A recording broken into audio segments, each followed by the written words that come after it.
Bonjour, bienvenue à tous. Alors, au travers de cette petite vidéo, je voudrais t'encourager. Et pour commencer cet encouragement, je voudrais lire un passage qui se trouve dans l'évangile de Marc. Et je vais vous lire les versets 33 à 37. Ce passage dit « Prenez garde, restez éveillés, car vous ne savez pas quand ce sera le moment. Il en sera comme d'un maître qui part en voyage et laisse sa maison, donne autorité à ses serviteurs, à chacun sa tâche et commande au gardien de la porte de veiller. Veillez donc, car vous ne savez pas quand viendra le maître de maison, le soir ou au milieu de la nuit, au chant du coq ou au matin. Craignez qu'il n'arrive à l'improviste et ne vous trouve endormis. » Veiller, c'est quoi? Veiller, c'est être dans l'attente de quelque chose. Le veilleur, c'est celui qui veille. Il est attentif. Il est attentif à ce qui se passe autour de lui. Il est attentif au relâchement de l'un et de l'autre. Il est attentif au danger. Et pourquoi cela? Pour éviter d'être surpris. Vous savez, le monde n'a jamais été aussi endormi. L'ennemi a soporisé la terre. On dirait qu'il a versé une poudre soporisante. Chrétiens et non-chrétiens n'ont plus de réaction. Ils ne réagissent plus, ils sont endormis. On dirait que l'ennemi a anesthésié les consciences. C'est-à-dire que nous ne sommes plus sensibles à ce qui est bon, à ce qui est juste, à ce qui est honorable. Au contraire, le mal, le mensonge, la tromperie, l'appât du gain, toutes ces choses prennent de plus en plus de place sur la terre et laissent pour beaucoup les gens indifférents. Peu de gens réagissent encore. On nous impose ce que nous devons penser. On pense qu'on est libre. D'ailleurs, on ne nous a jamais autant parlé de la liberté de penser, la liberté d'expression. Mais en fait, dès que tu penses autrement, on te juge, on va même te condamner. Les gens sont conformés, c'est vraiment ça. Il y a vraiment un esprit de conformisme. Et ce que je voudrais te dire, c'est que si toi, tu as déjà ouvert la porte à Jésus, comme je vous l'ai expliqué dans ma première vidéo, si tu as déjà ouvert la porte, si déjà tu as entendu frapper Jésus à la porte de ton cœur et que tu l'as invité à souper avec toi, fais attention, veille. Veille vraiment à ce que la pensée de Christ reste en toi. Veille à ce que le monde et sa pensée ne viennent pas t'éteindre, ne viennent pas t'étouffer. Vous savez, dans cette période de l'Avent où nous attendons la venue de Jésus, il est important de rester éveillé. Il y a des gens qui sont éveillés et qui vont recevoir la visitation de Dieu. Mais pour beaucoup, pour d'autres, ils sont endormis. Et ceux-là, ils ne vont pas être visités. Ils ne s'attendent à rien. Vous savez, dans le monde, il y a deux types de personnes. Il y a des personnes qui sont toujours, au courant de tout. Dès qu'il y a un truc qui se passe, ils sont au courant. Et par contre, il y en a d'autres, on dirait qu'ils ne s'attendent jamais à rien. Ils se contentent de leur petite vie. Mais dans ce moment de l'Avent, c'est important que tu restes en éveil, que tu sois dans l'attente, que quelque chose ne se passe. Est-ce que toi aussi tu attends? Qu'est-ce que tu attends? Quels sont tes désirs? Vraiment, quelle est la promesse qui tarde à arriver? Vous savez, parfois, nous recevons des promesses de Dieu. Et au fil des années, nous finissons par perdre cette foi en la promesse de Dieu. Mais sache que Dieu n'est pas un Dieu pour mentir. Dieu, quand il dit, il accomplit. Quand Dieu promet, la promesse s'accomplit. Alors je t'encourage à veiller, à rester attentif aux signes. Vous savez, les mages, ils ont vu l'étoile. Les bergers, ils ont entendu les anges. Et ils étaient préparés parce qu'ils ont été en alerte. Je t'encourage, toi aussi, dans cette période de l'Avent, à rester attentif. Vous savez, le maître, il revient à l'improviste. Comme le dit ce texte, on ne sait pas si ça sera le matin, on ne sait pas si ça sera quand le coq chante, on ne sait pas si ça sera pendant la nuit, on ne sait pas quand le maître de maison revient.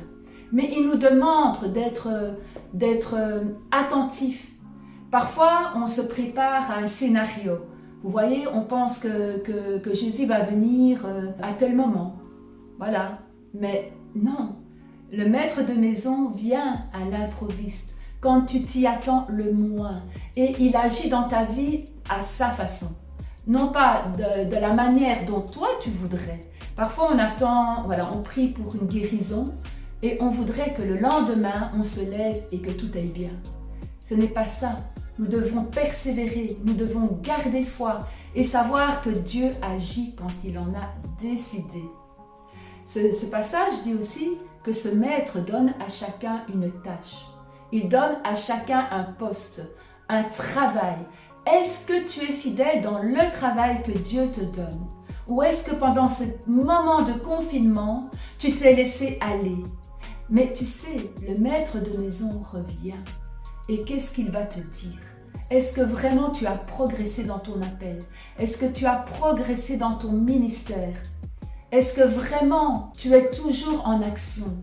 Vous savez, moi je suis, à l'église je chante dans un groupe de louanges, mais pour le moment je ne peux pas le faire. Mais je dois m'exercer peut-être à d'autres choses, mais je ne dois pas rester en me disant, je ne peux plus chanter, c'est fini. Non! Quelle est la tâche que Dieu t'a donnée? Qu'est-ce qu'il attend de toi maintenant, dans ce temps? Vous savez, être éveillé, être une sentinelle, c'est difficile, c'est éprouvant, parce que ça te demande de rester continuellement éveillé. Une sentinelle ne peut pas se permettre de s'endormir, sauf s'il y a un tour de garde et qu'elle est relayée par une autre sentinelle. Mais si ce n'est pas le cas, si tu n'es pas relayé, il faut que tu restes éveillé. Et c'est fatigant, c'est épuisant. Mais sache qu'avec Dieu, cela est possible.